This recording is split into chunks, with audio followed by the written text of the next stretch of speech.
Kembali lagi dia akan mengatasi masalah tanpa solusi.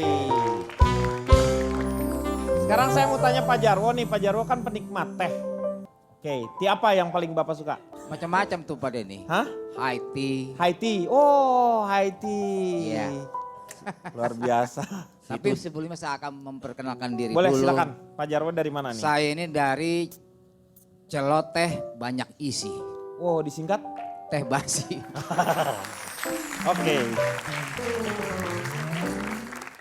Kenapa saya pilih teh? Kenapa? Kopi tanpa gula terasa pahit Pak Denny. Iya. Tapi kalau teh tanpa gula masih tetap manis. Coba Anda lihat teh Nini. Teh Eis. Iya. Teh Vega. Ah. Dia ini tanpa hidung juga manis Pak Denny. Oh, jadi tanpa Maaf, hidung? gimana maksudnya Pak Jarwo? Anda itu tanpa gula tapi tetap manis begitu maksudnya. Enggak, tadi kayaknya ngomong hidung. Enggak. Enggak, Anda itu salah dengar. Hidung nih kata cewek ini satu. Tidak. Awas ya, bohong tua loh. Ya gimana Nggak dia? bohong juga sudah tua. Saya lanjutkan Pak. Enggak saya. Oh. Pak Jarwo itu di rambutnya ada apa sih, kayak ada landasan udaranya? Makanya saya aneh, sukanya teh kok kelihatannya kopi ya. Kopi tak. Teh itu kelasnya lebih tinggi daripada kopi Pak Denny. Teh itu lebih aman daripada kopi.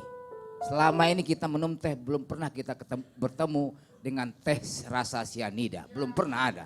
Itu Hanya varian baru kopi. Pak, varian putus asa. Cara minum tehnya juga beda dengan peminum kopi. Hmm. Minum tehnya begini Pak Denny. Oh begitu? Ya Bu Ratna ya. Hah? Kok melengkung jadi? Ngondek. Ah, apa sih? Kok ngondek? Ah,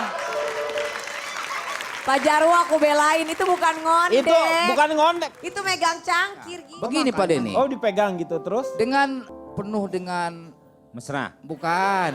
Penuh dengan teh. kenikmatannya. Penuh Itu dengan- gini. Gitu. Itu makan siput itu. Makan siput. Coba kalau minum kopi. Hmm. Kopi panas-panas dituang di piring kecil. Iya. Baru diseruput. Itu Iya, pakai itu. Bapak. Kelas yang beda sekali dengan peminum teh. Saya pernah trauma itu Pak Denny. Hmm. Gara-gara minum kopi, Kopi. maka saya berhenti minum kopi. Katanya kopi luwak itu Iya. bagus rasanya, enak rasanya. Aman untuk kembung. Pernah saya coba beli setengah kilogram, itu harga 50.000. Setengah kilogram? Normalnya kan jutaan. Iya. Makanya saya coba beli. Setelah saya minum perut saya langsung mules Pak Denny. Ternyata Saya telepon yang penjual kopi, ini kenapa langsung mules perut saya? Oh itu asli itu kopi luwak. Kopi itu luwaknya yang lagi penyakit diare ternyata. Aduh kurang lucu, aduh.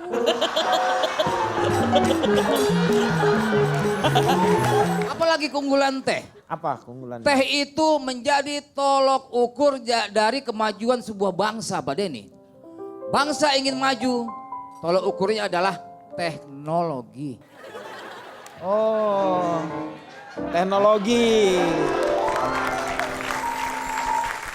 Makanya banyak kalangan mahasiswa perguruan tinggi dan anak-anak SMK itu menjadi penggemar teh. Karena Ada jurusannya, jurusan teknologi mesin. Teknik mesin ya Allah. Teknik mesin. mau Mbak Ratna ini bercerita tentang bagaimana kekayaan Indonesia mengenai yang namanya teh ini ya. Ini yang dibawa sama Mbak Ratna ini adalah teh-teh Indonesia ya? Saya membawa beberapa teh Indonesia Teh yang mungkin Indonesia. banyak orang Indonesia sendiri belum jarang melihatnya Ya. gitu. Dan ada beberapa juga teh dari China yang saya bawa itu yang adalah teh yang sangat unik sekali karena orang mungkin di Indonesia orang berpikir teh itu murah padahal sebenarnya teh itu harganya bisa puluhan sampai ratusan juta. Nah teh yang tadi sudah Mbak Vega sebutkan juga ini namanya pu'er. Pu'er. Jadi dia kalau ini dikoleksi karena seperti wine kalau kita simpan semakin lama itu harganya akan sangat mahal sekali. Apalagi kalau harganya sudah 100 tahun itu harganya bisa ratusan juta harganya. Ini berarti tehnya bisa diinvestasi ya ini Betul ya. sekali, memang dijadikan investasi kalau di China sana. Boleh dipraktekkan bagaimana cara membuat teh yang enak tuh seperti apa nih? Ini ada beberapa teh di sini varian-variannya. Saya baru tahu ternyata yang ini ada teh putih ternyata. Saya Iya. pikir tadinya yang saya tahu teh Hijau. putih itu bukan dari Jepang. Ternyata di kita ada ya. Dari Indonesia. Dari Indonesia ya? Kita sebenarnya punya banyak sekali varian teh dan di Indonesia itu penghasil teh terbesar adalah dari Jawa Barat. Dari Jawa Jadi Barat. ada 78% teh di Indonesia dihasilkan di Jawa Barat dan 60% produksi teh Indonesia itu untuk pasar ekspor. Dan banyak yang mungkin ketika kita jalan-jalan keluar kita beli tehnya ternyata itu dari Indonesia. Misalnya seperti teh ini dari Bengkulu. Oh ini nih. Dari Ya, Bengkulu itu nih. ulung dari Bengkulu. Ini yang jenisnya ulung. Iya.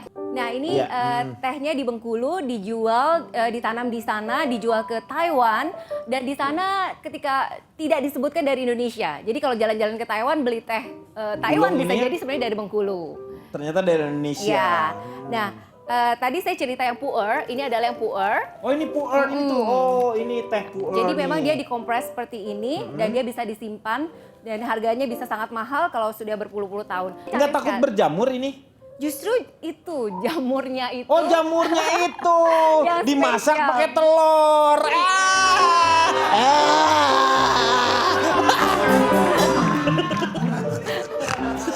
Dari puncak kan ada teh jamur Teh jamur apa? yang buat kanker tuh. Oh iya betul. Kombucha. Kombucha ya? Ya.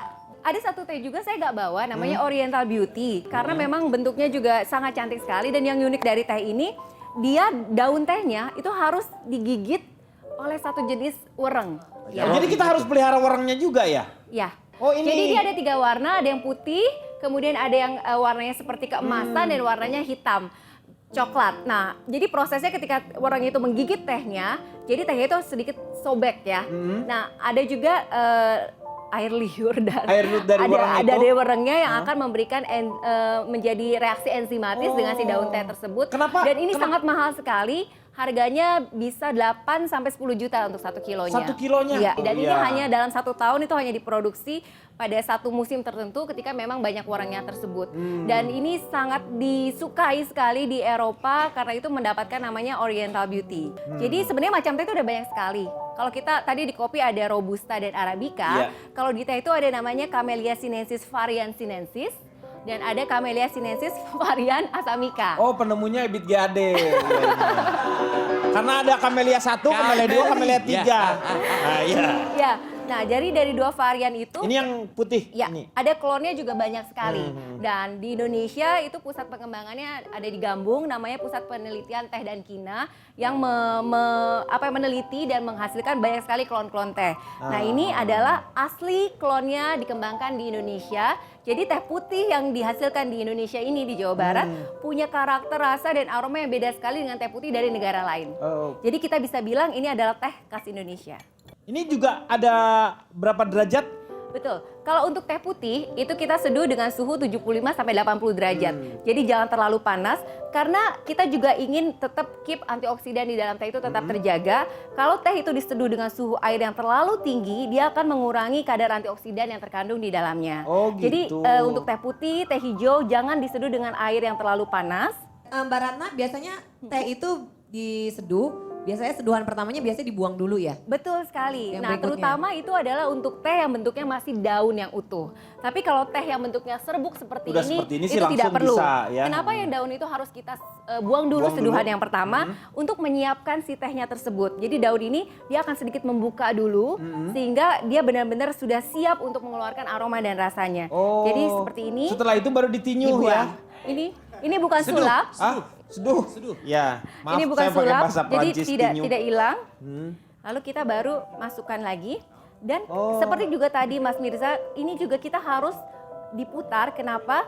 Karena air itu kan memberikan tekanan dan air itu panas. Terutama kalau tehnya ini dibuat dari pucuk daun masih muda, ketika kita tekan di satu titik saja, maka itu bisa memecah si daunnya.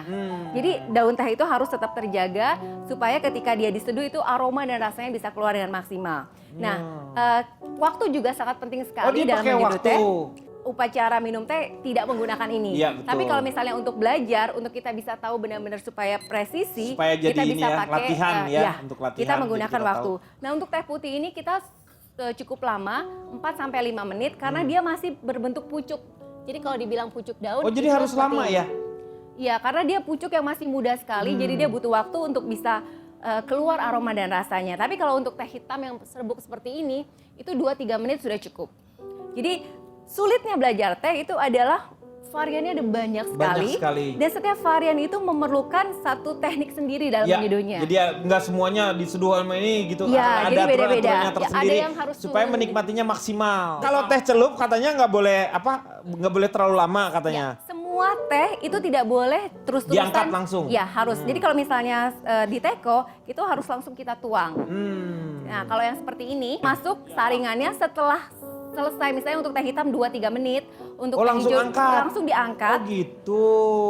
Baru kita pakai. Oh. Jadi kalau dibiarkan terus-menerus, teh itu akan menjadi terlalu pekat. Iya, pekat. Selain menjadi pahit, itu juga merubah kandungan yang ada di dalamnya. Kenapa Ya, Cemen betul. tadi mau nanya apa? Kalau teh dicampur sama madu atau susu itu sehat kagak sih? Sebenarnya itu tidak akan merubah kandungan di Iya, dalam tehnya. kualitas tehnya mungkin ya tetapi itu. rasanya. Jadi kalau untuk teh putih itu sebaiknya memang dinikmati tanpa campuran apapun. Tapi kalau untuk teh hitam, karena Teh ini hitam. memang banyak diproduksi dan diekspor ke Eropa, di mana Ya. memang mereka biasanya suka menambahkan susu, kemudian menambahkan gula. Maka untuk teh hitam ini masih boleh kita tambahkan. boleh. Nah ini kalau teh putih nanti udah kelihatan, jadi dia bisa berdiri-berdiri Oh, seperti ini. Karena gitu. ini pucuk daun yang masih sangat muda sekali, yang belum terbuka. Dan proses pemetikannya itu juga harus hati-hati. Kalau untuk teh putih memang dia Harus tidak putih. bisa pekat. Iya. Kenapa? Karena dia dibuat dari pucuk daun yang masih muda sekali. Aromanya sudah bisa dicium. Jadi kalau untuk di teh, kita akan pertama melihat Bukan baratanya dicium. Tehnya. Tehnya. Oh tehnya. Bukan buratanya. Ya nggak tahu. Kasih tahu dong. Enggak. Nanti saya salah. jadi aromanya Ubi baru itu tuh. Iya, Iya, betul. kayak ubi Manis. manis baunya. Anda boleh nyoba nggak? Yuk Pak Boleh. Jarwo kita cobain yuk. Jadi kalau saya sulit membandingkan mana yang lebih enak kopi atau teh karena mereka ternyata punya kelebihan masing-masing dan dua-duanya menurut saya setara kenikmatannya. Kita akan bicarakan mengenai kopi dan teh setelah yang satu ini. Standing on your mama's porch, you told me that you wait forever, and when you held my hand.